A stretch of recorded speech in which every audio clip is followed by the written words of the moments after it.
Hoy comparto yo la palabra, de modo que aquí estamos. Bueno, gracias por su cariño. Gracias. Y bueno, realmente para mí es muy especial. Sinceramente, estoy agradecido que hoy domingo cayó en 25 o el 25 cayó en domingo. Me siento agradecido. Sé que hay muchas de nuestras familias que están en la iglesia y están comprometidas y son buenas personas, excelentes personas, están ausentes ya sea por vacaciones, porque están pasándola también con el resto de sus familias, están celebrando también el nacimiento de Jesús en otra manera, ¿verdad? Pero también es importante, para mí era muy importante, me sentía muy contento cuando estábamos pensando, ¿qué hacemos el día 25? Ponemos en el mismo horario, ponemos la reunión por la tarde, ¿qué hacemos? Porque pues los horarios están para servir a la iglesia y no la iglesia a los horarios, ¿verdad? Y dile al que está al lado, y tú eres la iglesia y yo soy la iglesia, ¿verdad? La iglesia no es el lugar, sino somos las personas, ¿no? Entonces los horarios están para ayudarnos a todos, ¿verdad? En la mejor manera. Pero pensé que era bastante buena idea, eso creo, el insistir en simplemente cancelamos la reunión de oración y poner a las 11:30 igual la reunión, porque teníamos tiempo así de poder celebrar el 24, lo que fuera, hasta la hora que cada quien quiera, y todavía venir y después poder hacer lo que quiera cada quien con su familia o con quien sea a continuación de la reunión de hoy, ¿verdad? Pero es un momento importante porque es el momento de celebrar algo muy trascendente. Y es, ¿qué hacemos cuando vemos una necesidad? ¿Y qué hizo Dios al ver una necesidad? Está esa expresión que solemos usar o solemos hacer cuando vemos alguien en una necesidad, y también podemos pues simplemente mirar a otro lado y decir, bueno, pues es que ¿qué hacemos? No podemos ir por el mundo solucionando todas las necesidades, ¿verdad? Como no se podría, es imposible para nosotros. Podemos intentar ayudar en algunas cosas, como por ejemplo este reparto de juguetes a través de Impavi, nuestro brazo social, pero no podemos resolver todo. Pero el Señor no miró a otro lado. Dios mismo, en su santidad, en su perfección, vio nuestra necesidad, vio todas las cosas que unos más, otros menos, unos hasta lo más bajo, otros en lo bajito, pero todos hemos cometido cosas que ofenden a Dios. Y Él decidió no mirar a otro lado y no desentenderse y acercarse a nosotros. La religión que intenta imitar el cristianismo, pero no tiene un cristianismo real, no tiene un contenido cristiano, te dice formas en que tú puedes alcanzar a Dios. Pero el cristianismo verdadero es diametralmente diferente, porque te dice la forma en cómo Dios te alcanza a ti. Porque los hombres desde la antigüedad, pues ahí hicieron la torre de Babel para alcanzar al cielo, ¿verdad? Y ahí tiraban a ver si ya iban a llegar y a ver qué iban a encontrar en el cielo. Pero el hombre no puede alcanzar a Dios. Pero Dios sí puede alcanzar al hombre en su necesidad. Y esa es la diferencia entre religión y cristianismo. Vas a una iglesia a que te digan todo lo que tienes que hacer para alcanzar a Dios, o vas a una iglesia, como hoy venimos, a rendir un homenaje a Dios, a darle gloria y alabanza y honor, porque Él hizo todo lo que nosotros necesitábamos, Él lo hizo para acercarse a nosotros. Y lo único que tenemos que hacer es abrirle nuestro corazón y aceptarlo. Cristianismo es Dios se acerca al hombre. Religión falsa es reglas para que el hombre se acerque a Dios. ¿Y cómo podremos hacer? ¿Cómo un hombre podría hacer, una mujer podría hacer una escalera que le lleve a Dios? Imposible. Pero Dios se hizo hombre, se acercó, pagó por los pecados, los tuyos, los míos, los de todo el mundo. Pagó la deuda. Y lo único que tenemos que hacer uno por uno es saber si en nuestra libertad aceptamos ese pago por nuestros pecados. Le dejamos entrar en nuestros corazones, le dejamos entrar en nuestra vida, le dejamos gobernarla, le dejamos que Él lleve el volante de nuestras vidas. Dale con el codo al de al lado y dile, deja que Jesús maneje tu vida. Ya no sigas cayendo en baches por manejarla tú. Te estás rompiendo la suspensión, dile. Te estás rompiendo el coche. Deja que Jesús maneje tu vida. Amén. Ponlo al volante, porque Él se ha acercado a ti. Él se ha acercado a ti. Así que Navidad, la palabra Navidad viene pues de natividad. O sea, celebramos que siendo Dios se hizo hombre para venir y pagar por nuestros pecados. Por lo tanto, hoy mundialmente celebramos el nacimiento de Jesús adorándolo. Adorándolo. La palabra adorar en la Biblia es una palabra que en el griego, en el original que está escrito en el Nuevo Testamento, se escribe proskuneo, que básicamente significa caer de rodillas con tu frente en el suelo, adorando al Señor.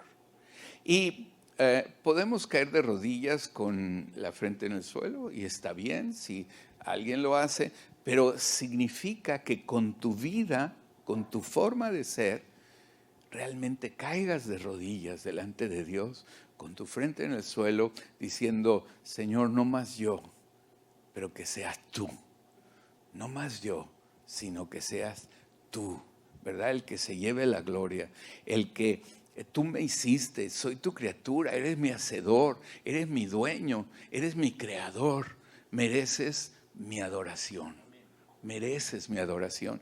Y hoy aquí estamos, pues, en el día que se celebra mundialmente el nacimiento de Jesús.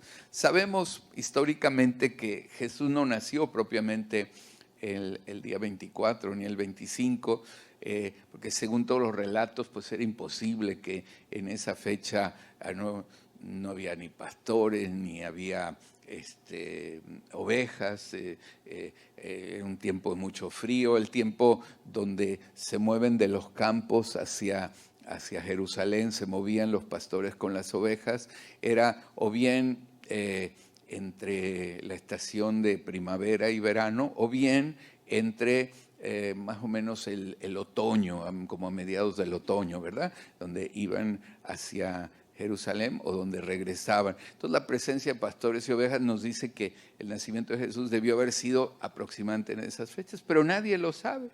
Pero se ha escogido por eso un día de celebración mundial y por eso nos unimos a este día con entusiasmo. ¿Amén? Muy bien.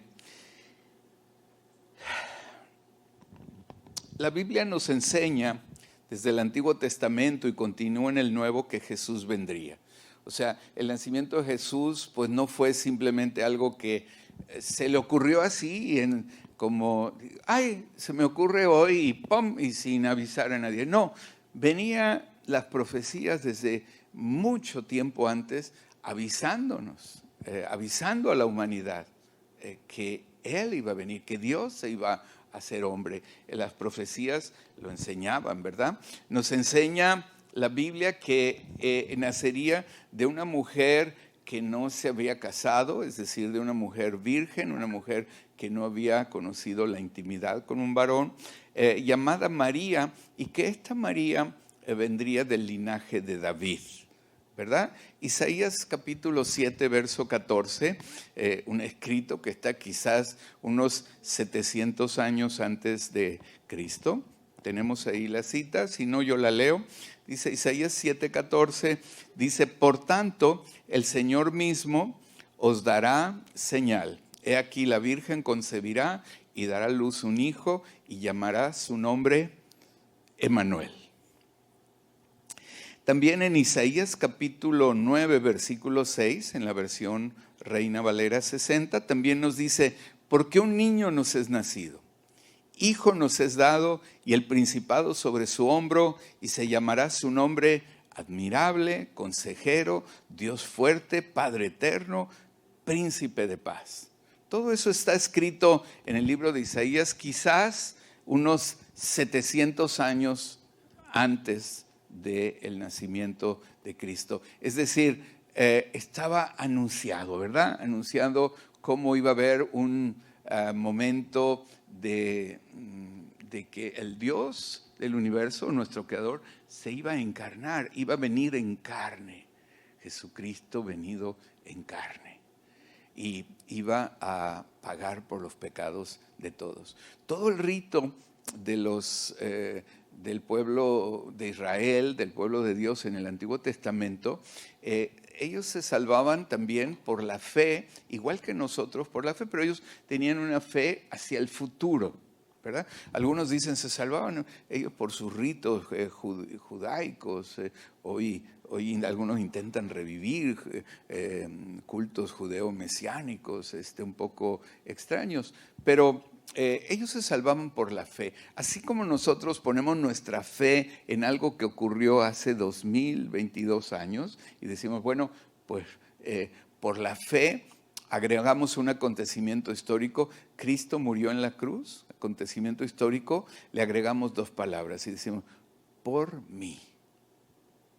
Cristo murió en la cruz por mí, convierte un acontecimiento histórico en un acto de fe, en el cual creemos que lo hizo por mí, o sea, y dile al de al lado, y por ti, ¿verdad? Nada más que lo puedes como aceptar o lo puedes rechazar, ¿verdad?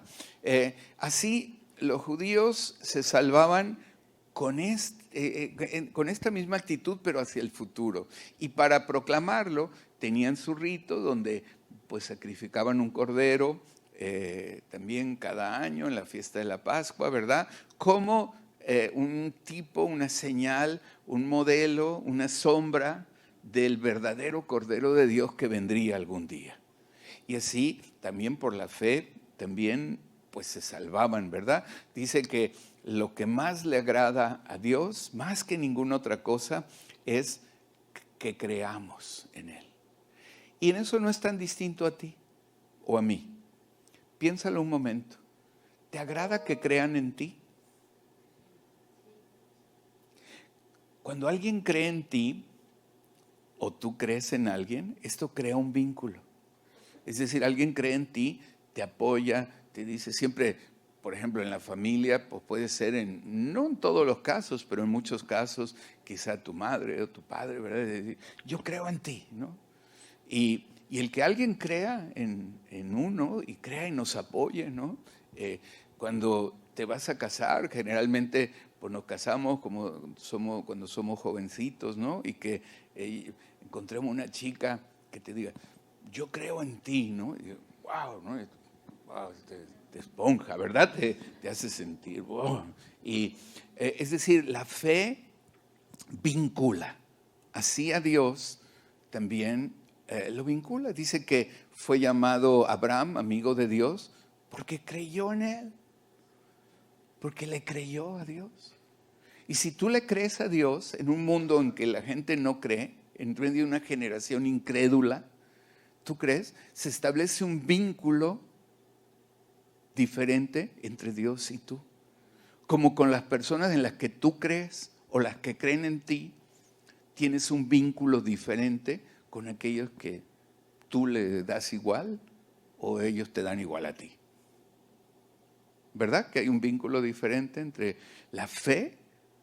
Todos los días podemos ver cómo establece un vínculo diferente. Así el verdadero cristianismo se establece con un vínculo de fe en lo que Dios iba a hacer cuando lo veían desde el Antiguo Testamento hacia lo que Jesús hizo, lo que Jesús vino, pero ahora lo vemos retrospectivamente. Tenemos fe en que Él lo hizo por ti, lo hizo por mí. Amén.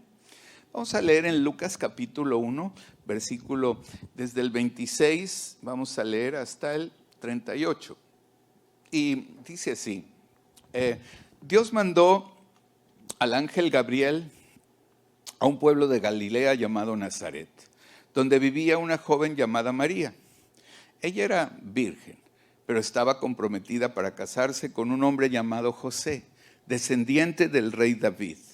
El ángel entró en el lugar donde ella estaba y le dijo: «Salve, llena de gracia, el Señor está contigo». María se sorprendió de estas palabras y se preguntaba qué significaría aquel saludo. El ángel le dijo: «María, no tengas miedo, pues tú gozas del favor de Dios. Ahora vas a quedar encinta, tendrás un hijo y le pondrás por nombre Jesús. Será un gran hombre al que llamarán Hijo del Dios Altísimo.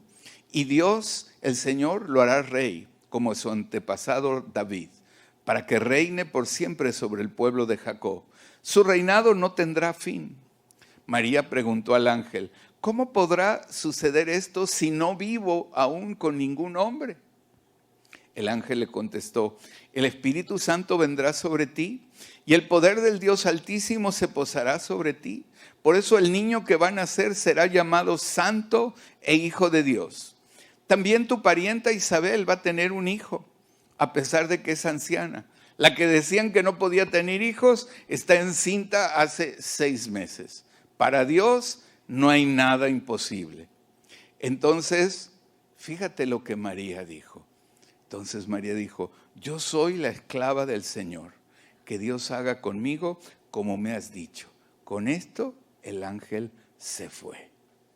Y qué ejemplo de fe tenemos en María, ¿verdad? Un ejemplo de fe. Nuevamente, siempre que Dios muestra lo que Él puede hacer con nuestra vida, lo que Él puede hacer con tu vida, tienes y tengo pues el corazón dividido. Decir, bueno, yo tengo mis propios planes.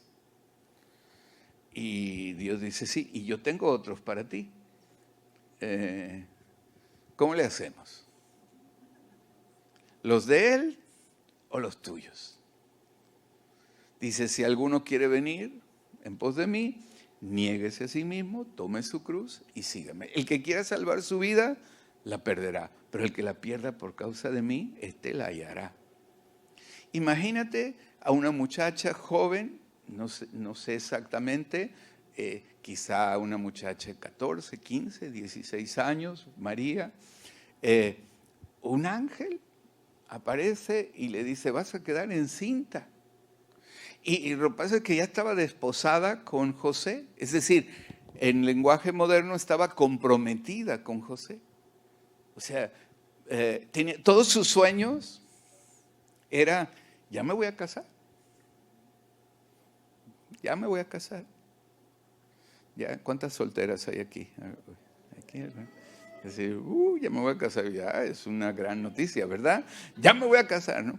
Y además, no solo me voy a casar porque quiero casarme, sino ya tengo con quién me voy a casar, ¿no? Ya estoy comprometida. Y ahora resulta que Dios me confronta con un plan totalmente diferente. Y ahora, ante esto que Dios me está diciendo, tengo que salir de aquí y decir y explicar, ¿no?, a todo mundo, decir, fíjate que un ángel vino en la noche y estoy embarazada.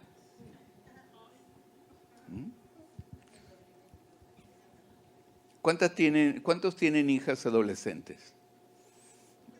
Que te dijera eso tu hija.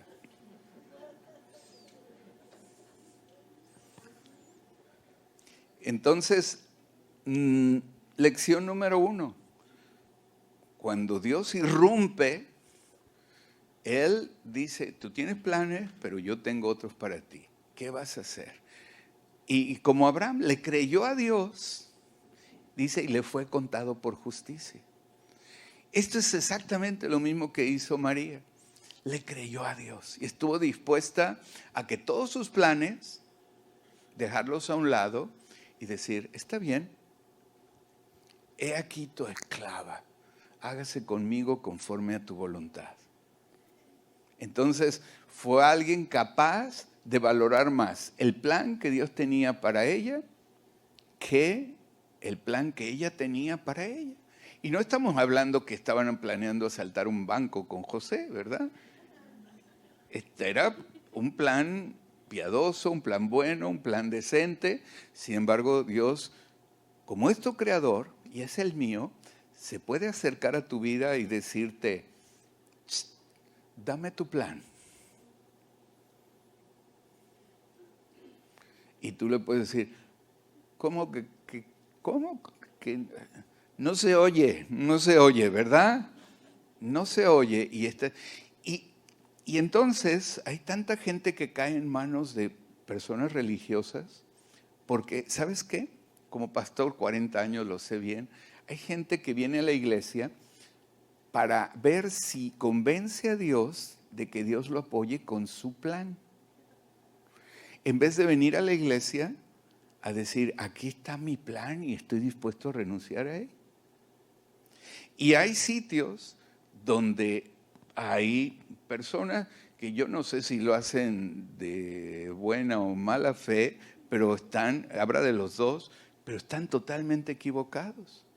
O sea, van inventando y sugiriendo formas en que un hombre o una mujer le puede convencer a Dios de que Dios le ayude con su plan, no con el de Dios, sino con el suyo. De hecho, es un poco la raíz, aunque no me quiero desviar mucho, pero es un poco la raíz de la brujería, ¿verdad? Donde alguien pues va y contrata al brujo, a la bruja, al hechicero, al encantador, para decir, ¿qué hago para que se enamore de mí alguien, ¿no? O sea, ¿qué hago para que obligar a que se suceda lo que yo quiero? Y no estar abierta, es decir, no se haga lo que yo quiero, que se haga lo que Dios quiere. Amén.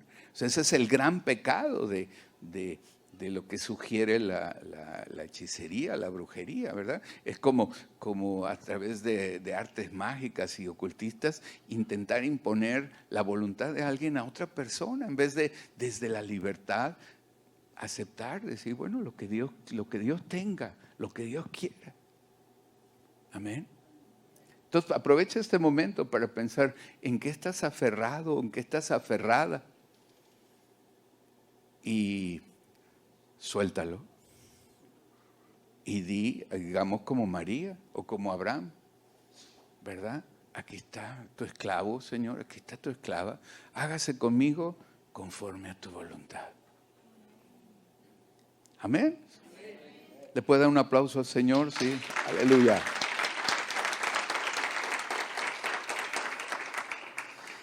¿Y cuántos creen que además de que Dios tiene un plan para ti, también Dios es bueno y amoroso? El plan no es hacerte una faena horrorosa, ¿verdad? Y dejarte hecho polvo. No, el plan de Dios incluye cosas mejores que tu propio plan para la vida.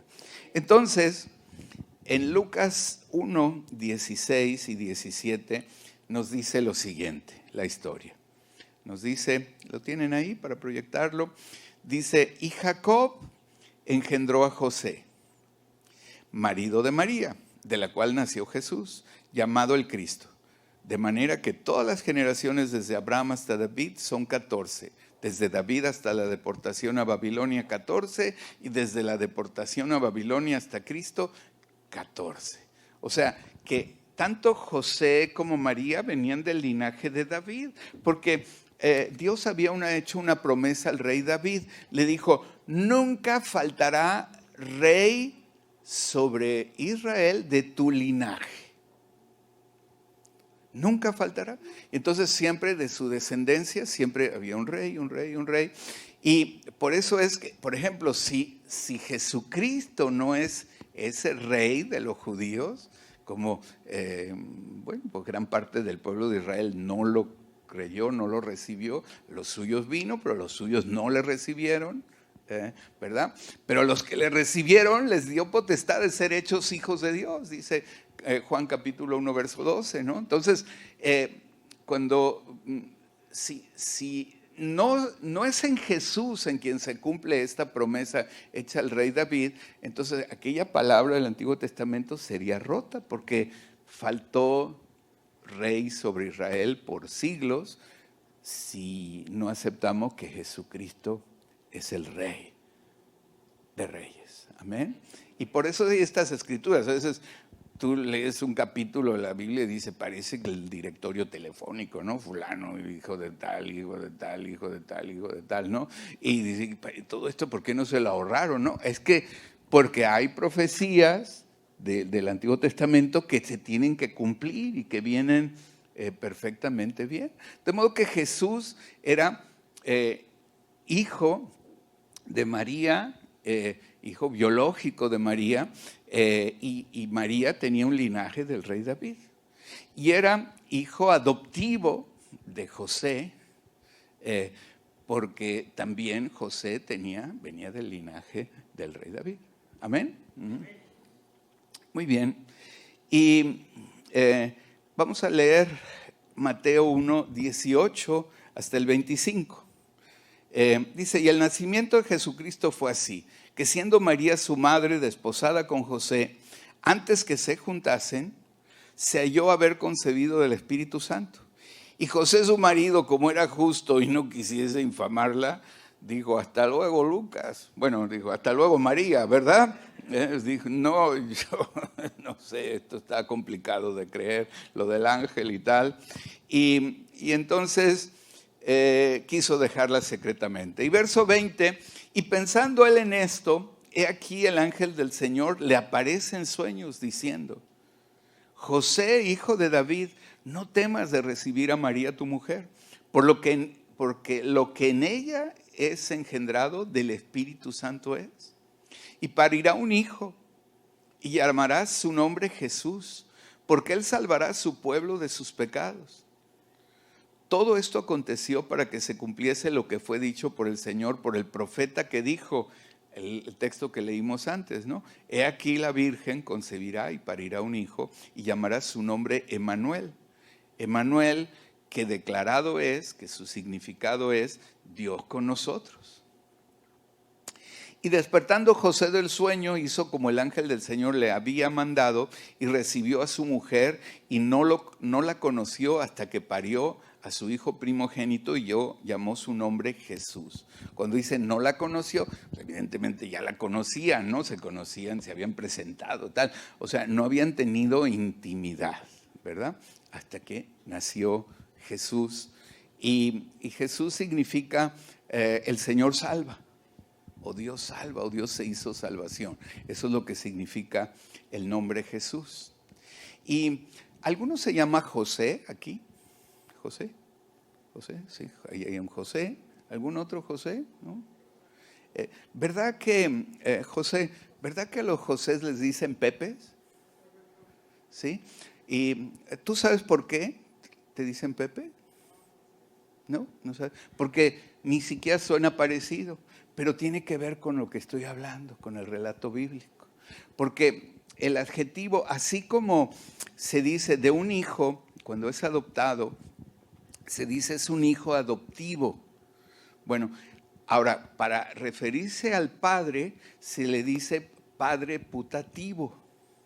O sea, entonces Jesús era el hijo adoptivo de José, pero José era el padre putativo de Jesús. Y entonces, cuando se suscitó en el siglo segundo y tercero un debate acerca de si había sido sobrenatural o biológico el embarazo de María, entonces se formó un debate y entonces en todos los escritos se condenó como una herejía pensar que había sido un hijo biológico y no adoptivo y que José se condenó como una herejía pensar que era un padre biológico y no un padre putativo. Entonces, en todos los escritos, entonces fue muy importante, cada vez que mencionaban a José, ponían padre putativo José, cuando mencionaban a Jesús. Y entonces después lo abreviaron, y entonces ponían P. José. Pepe José, Pepe José. Y por eso a los José le dicen Pepe. Amén. Dale un aplauso al Señor, anda. Esto es un hecho histórico, ¿verdad? Y ahí está. Entonces, hoy ya sabes por qué también te dicen a ti y a los José, ¿verdad? Es un apelativo y esto es la razón, ¿verdad? Entonces, en Mateo, después, en el capítulo 2, en el verso 1, dice: aconteció que en aquellos días que se promulgó un edicto de parte de Augusto César, que todo el mundo fuese empadronado. Este primer censo se hizo siendo Cirenio gobernador de Siria, e iban todos para ser empadronados, cada uno a su ciudad. Y José subió de Galilea, de la ciudad de Nazaret a Judea, a la ciudad de David, que se llama Belén, por cuanto era de la casa y familia de David, para ser empadronado con María su mujer, desposada con él, la cual estaba encinta. Y aconteció que estando ellos allí, se cumplieron los días de su alumbramiento, y dio a luz a su hijo primogénito, y lo envolvió en pañales, y lo acostó en un pesebre, porque no había lugar para ellos en el mesón. O sea, conocemos la historia, y en México, además, especialmente, tenemos la tradición de las posadas, ¿verdad? Que se dio como una estrategia evangelística por parte de algunos misioneros de la Iglesia Católica para enseñar a través de la actuación de las obras de teatro, ¿verdad? Enseñar esto que estamos enseñando. Como la Iglesia Católica prohibía leer la Biblia durante siglos y siglos, condenaba a leer la Biblia absurdamente, bueno, y además había mucha gente que no sabía leer.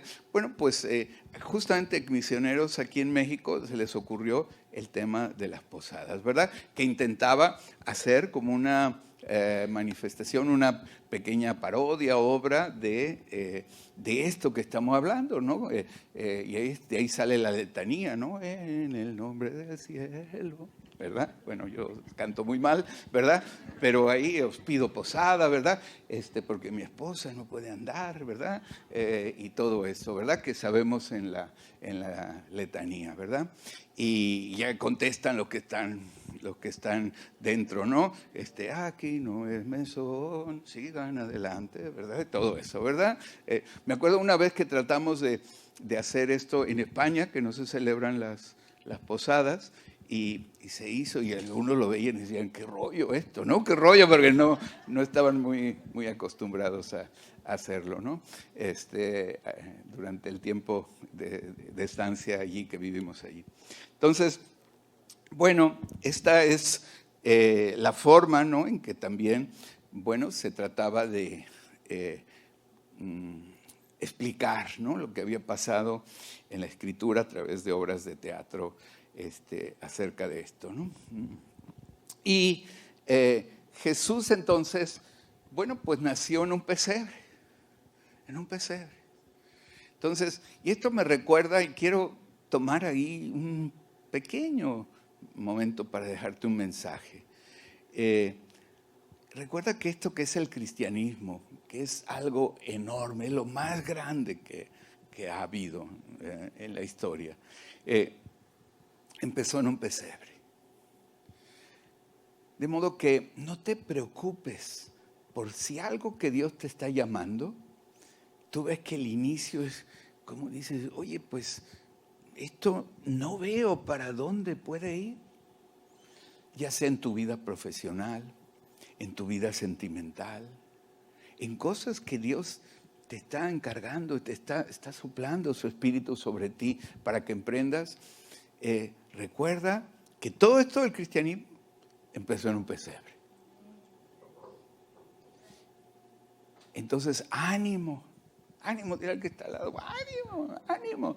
Lo que Dios te encargó va a prosperar, va a ir para adelante. No importa si empieza pequeño, porque al contrario, el diablo es un fanfarrón, es un hablador, pero Dios es humilde, Dios es mesurado, pero es poderoso.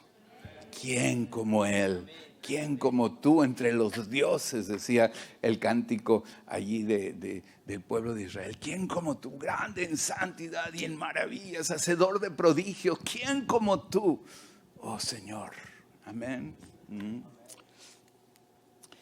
Bueno, en el verso 8 nos dice que ahí estaban también los ángeles y los pastores, ¿verdad? Por eso sabemos de la época en que había pastores yendo de la ciudad de Jerusalén hacia los establos o los campos de crianza, o viceversa, de los campos de crianza hacia Jerusalén. Entonces el verso 8 dice que había pastores en la misma región que velaban y guardaban las vigilias de la noche sobre su rebaño. Y aquí se les presentó un ángel del Señor, y la gloria del Señor los rodeó de resplandor y tuvieron gran temor. Pero el ángel les dijo, no temáis, porque aquí os doy nuevas de gran gozo que será para todo el pueblo, que os ha nacido hoy en la ciudad de David un Salvador, que es Cristo el Señor. Esto os servirá de señal, hallaréis al niño envuelto en pañales, acostado en un pesebre.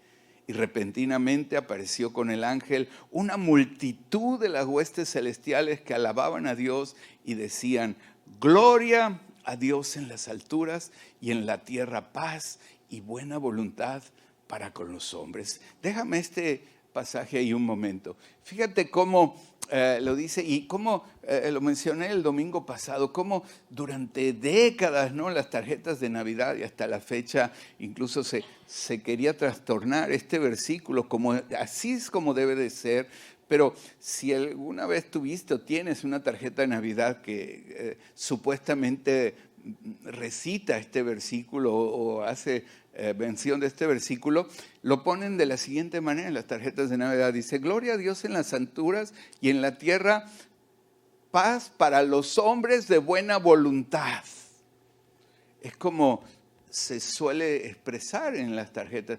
Y fíjate qué cambio más sutil, pero que hace toda la diferencia. En las tarjetas de Navidad dice, paz para los hombres de buena voluntad. Como diciendo, los destinatarios de la paz son solo los hombres que tengan buena voluntad. Los de mala voluntad, no. ¿Verdad? Pero en la Biblia, ¿qué dice? Paz, buena voluntad de Dios para con los hombres. Diciendo aquí, el más pelón se hace trenzas. Bueno, eso no dice la Biblia, ¿verdad?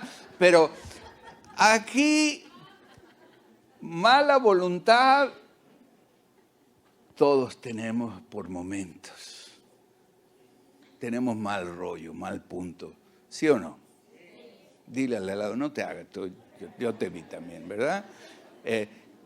En momentos. Y la gran noticia es que hay paz, bueno, gloria a Dios en las alturas, por ello, y paz y buena voluntad de Dios para los hombres. No importa todo lo que hayas hecho malo. No importa.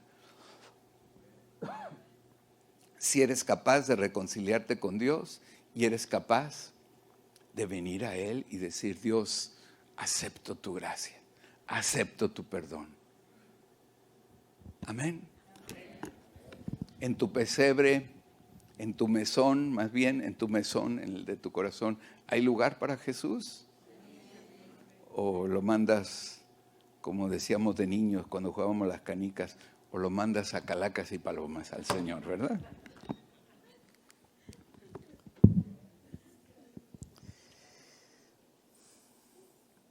Sucedió, verso 15, que cuando los ángeles se fueron de ellos al cielo, los pastores se dijeron unos a otros, pasemos pues hasta Belén y veamos esto que ha sucedido y que el Señor nos ha manifestado. Vinieron pues apresuradamente y hallaron a María y a José y al niño acostado en el pesebre. Y al verlo, dieron a conocer lo que se les había dicho acerca del niño.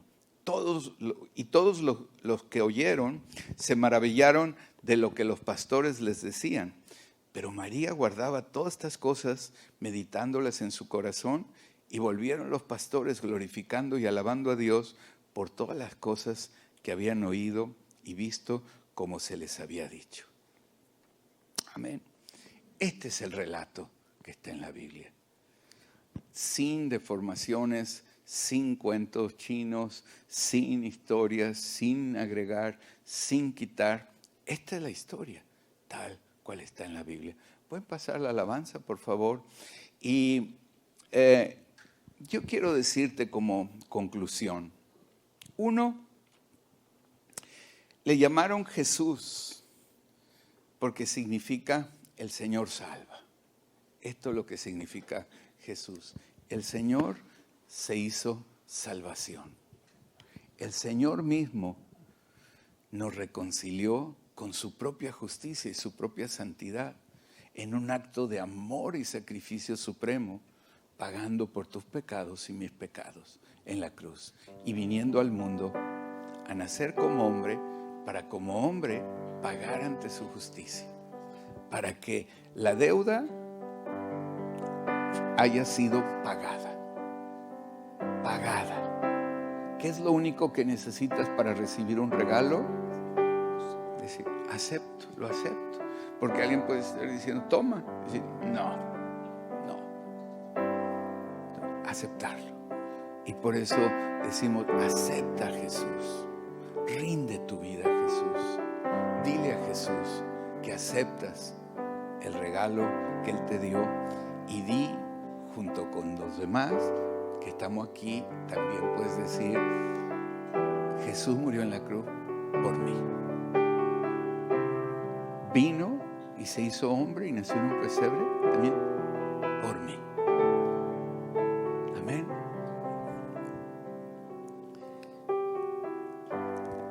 Jesús creció ejemplarmente, sin pecado y sin mancha. Nos enseña en el Nuevo Testamento que Jesús ha venido en carne, que ha venido como el Cordero de Dios que quita el pecado del mundo. A los 30 años, Jesús vivió de 0 a 30 años siendo conocido como Jesús. De Nazaret, porque era de un pueblo, de Nazaret, de una región. Y a los 30 años fue ungido como el Cristo. Como el Cristo. El Cristo, el que recibió la unción. Cristo viene de la palabra crisma, que significa la unción, que es el nombre del Espíritu Santo. A los 30 años Jesús recibió al Espíritu Santo.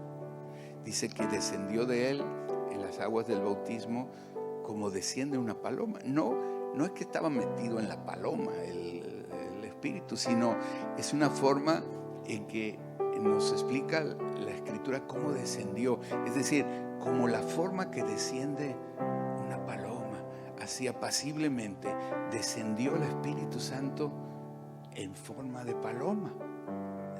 No es que se maquilló o tuvo unos implantes de paloma el Espíritu Santo, no, sino que descendió en forma de paloma, como una paloma. Y a los 33 años murió en la cruz y resucitó al tercer día. Por lo tanto, no murió en viernes y resucitó el domingo, como nos dice la religión popular, porque resucitó al tercer día. Si hubiera sido de viernes a domingo, sería viernes a sábado un día, sábado a domingo 2. O sea que no, ¿verdad? No fue así. Entonces, pero bueno, ese es un sermón de Semana Santa, no de hoy, ¿verdad? Resucitó al tercer día. Y también nos enseña la Biblia que este Jesús, que vino como el Cordero de Dios que quita el pecado del mundo, vendrá un día en el futuro como el León de Judá para juzgar a las naciones y para poner a unos a su derecha y a otros a su izquierda. Y a unos decir, venid benditos de mi Padre. Y a otros decir, apartados de mí, malditos al fuego eterno. Porque el que vino para predicar la reconciliación, que Dios no les tomaría en cuenta sus pecados a los hombres, y dio el tiempo para reconciliarse con Él, un día vendrá como el león de Judá para traer justicia, y para que aquellos que decidimos estar con Él y que Él gobernara sobre nuestras vidas, estemos siempre con Él. Y aquellos que en su libertad dijeron, no, yo quiero mi propio tema, yo no quiero nada de Él, pues darles un espacio también que la Biblia llama infierno. Y simplemente infierno es ausencia de Dios, un lugar donde no está Dios. Y como no está, si en el reino de Dios, donde está Dios, se caracteriza por justicia, paz y gozo, en el donde no está Dios, se caracteriza por la ausencia de la justicia, la paz y el gozo. Esas serán las características de la vida en el infierno. Algunos ya están teniendo esas características sobre su vida. Parte de lo que será eso. Por lo que, como embajadores en el nombre de Cristo, les decimos, les rogamos, reconcíliense con Dios.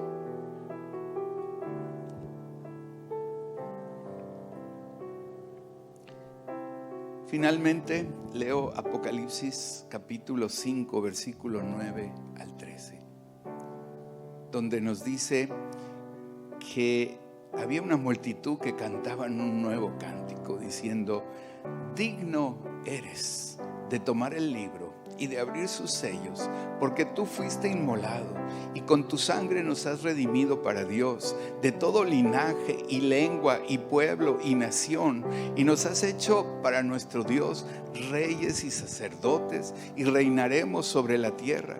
Y miré y oí la voz de muchos ángeles alrededor del trono y de los seres vivientes y de los ancianos, y su número era de millones que decían a gran voz, el cordero que fue inmolado es digno de tomar el poder, las riquezas, la sabiduría, la fortaleza, la honra, la gloria y la alabanza. Y a todo lo creado que está en el cielo y sobre la tierra y debajo de la tierra y en el mar, y a todas las cosas que en ellos hay, oí decir, al que está sentado en el trono y al Cordero sea la alabanza, la honra, la gloria y el poder por los siglos de los siglos. Amén. Aleluya. Señor, gracias y mil veces gracias. Gracias. Te recibimos en nuestra vida, te recibimos en nuestras casas, te recibimos en nuestros planes, te recibimos en nuestros sentimientos, te recibimos con todo el corazón. Señor, gracias por lo que haces, lo que has hecho y lo que harás por nosotros. Te bendecimos y te adoramos en el nombre de Jesús. Amén y amén. Dios te bendiga. Estamos despedidos.